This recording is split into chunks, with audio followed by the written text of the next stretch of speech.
I had a kind of an oxymoron situation the other day when I was down in Georgia. When I called the broker to get the information that I needed to pick up this load, she asked to put a little tracker on the phone. Now, all you know what little trackers are for. Here's a good situation that happened to me the other day. When I was over there, I was over in Ohio when I kind of was skipping from Ohio over to Indiana, and then I went to New Pair, delivered to Goshen. And by the way, the guys there, they waited around for me to get that delivered because I have kind of picked it up late. And then I ran down to New Paris and picked up the load there. It's just a drop and hook right there. But anyways, I was running down Route 33 there, which just south of Ligonier, just north of Cherubusco. And they're working on the road there. They're repaving it. And it's down to one lane. Now, I'm kind of started watching, because there's nothing to do. I'm just crawling down through there so we don't hit the workers. Very important. You don't want to get in trouble into a situation where you end up hitting one of the workers. So I always watch the workers when I'm going through there. So that way, one of them doesn't trip or something happens, and I'm aware of what's going on.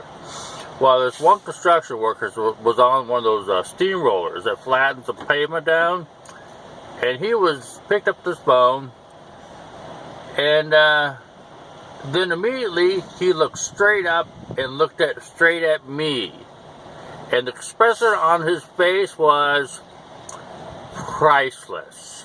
He got a good surprise right there. There I was, Hogwild. He'd been watching for me. Anyways, back to the oxymoron. So the broker had put a little tracker on my phone, and then she says, "Hey, when you get over to the shipper, could you give us a call and let us know that you're there?" Why?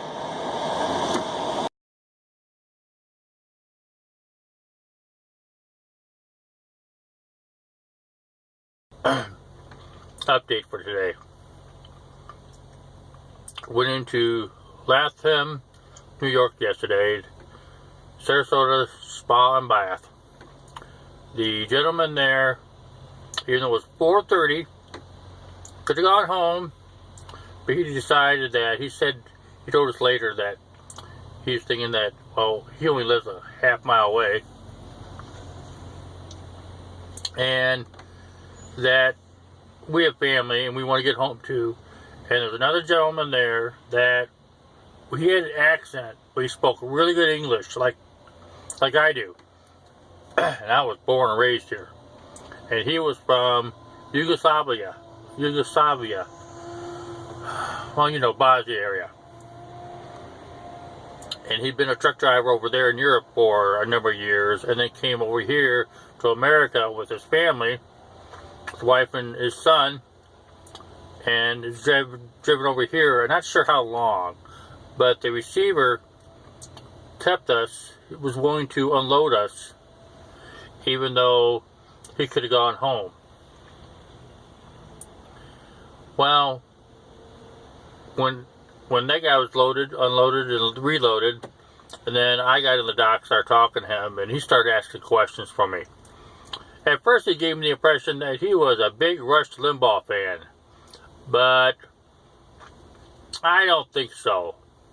See, he tripped up on himself a number of times.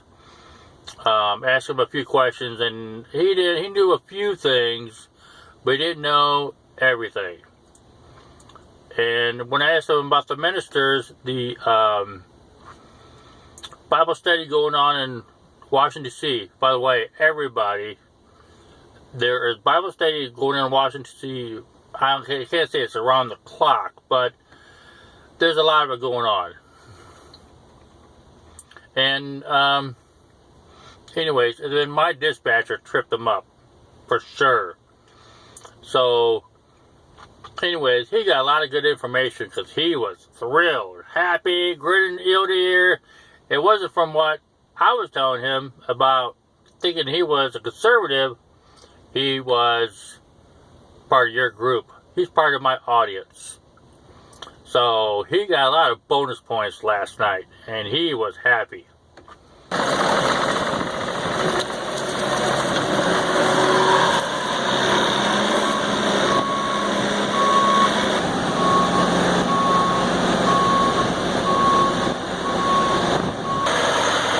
Whatever works.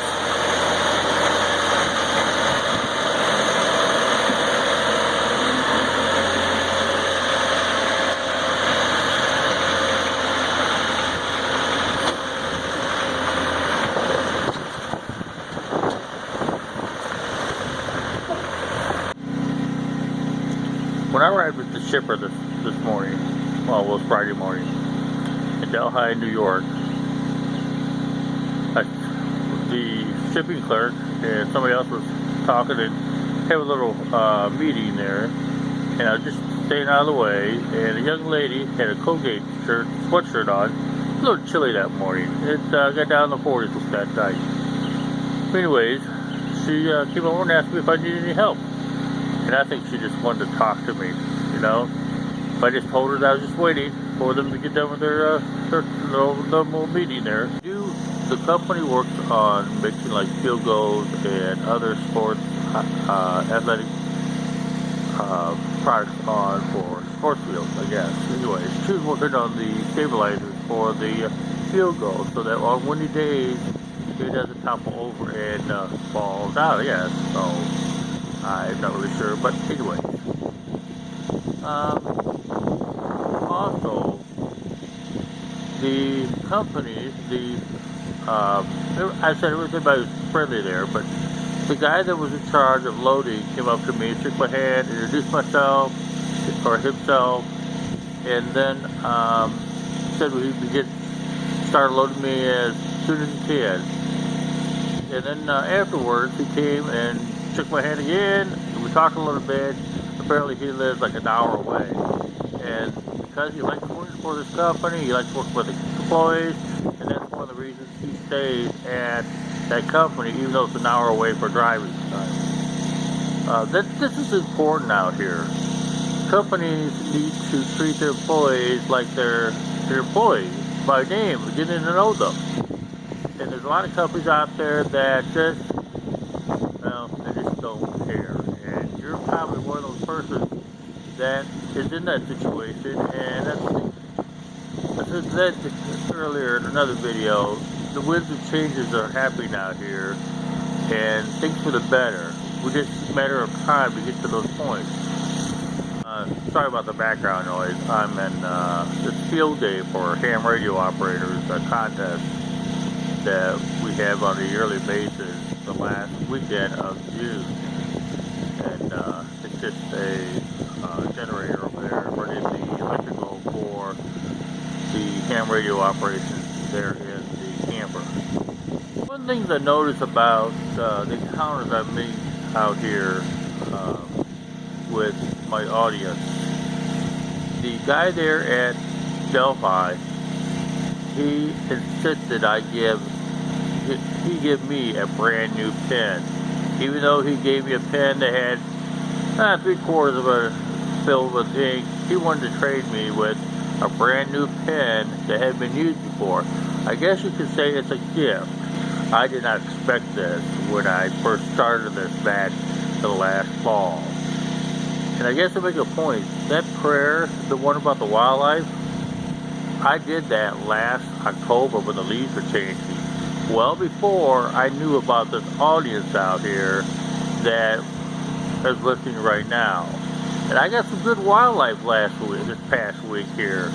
I hope I caught this on tape, but I saw 2 hawks mating in midair. I sure hope I got that on my video card and be able to show that to you sometime in the future.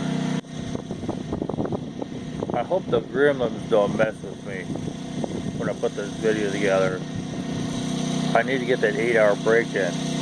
It's a month old. In fact, I got 2 8-hour breaks. But I don't know. I need to get it up. They keep giving me problems. I'm not going to call the fire department on them no more. I don't want them to get into trouble. What I will do is a little bit more personable. Charlie horses. Yes, Charlie horses. You keep messing with me, you're going to have bad Charlie horses in the middle of the night.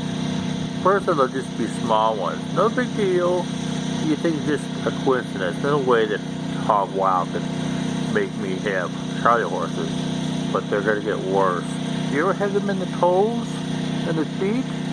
Those really hurt. They make you jump out of bed and land on your feet. Oh, they hurt. I've had them when I was younger when I ran. They're going to be so bad. You're going to jump out of bed, land on your feet, and you say, Hogwild, tell God to stop giving me these horse cramps. Charlie horses. And I'm going to say, well, I thought you didn't believe in God, in Jesus Christ. And now you do? And you're asking me to tell God to stop it? We'll get even change of the comedy and entertainment. Now for something wacky. Oh, another wacky story.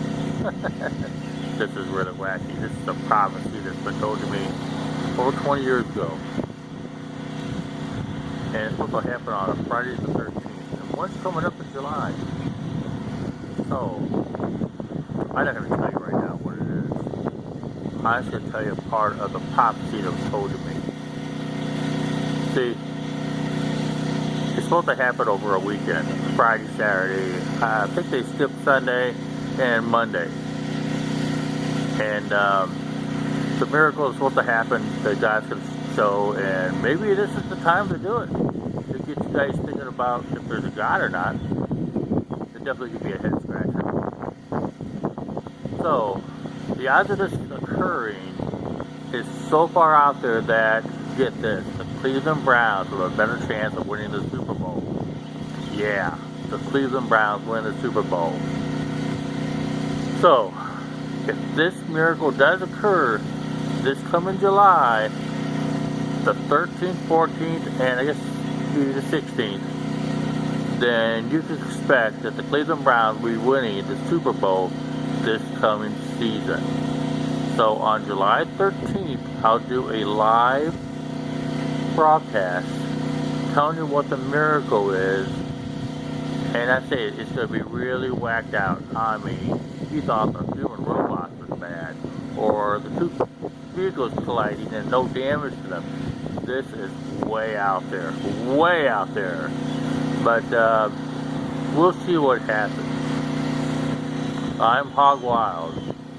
Until next time.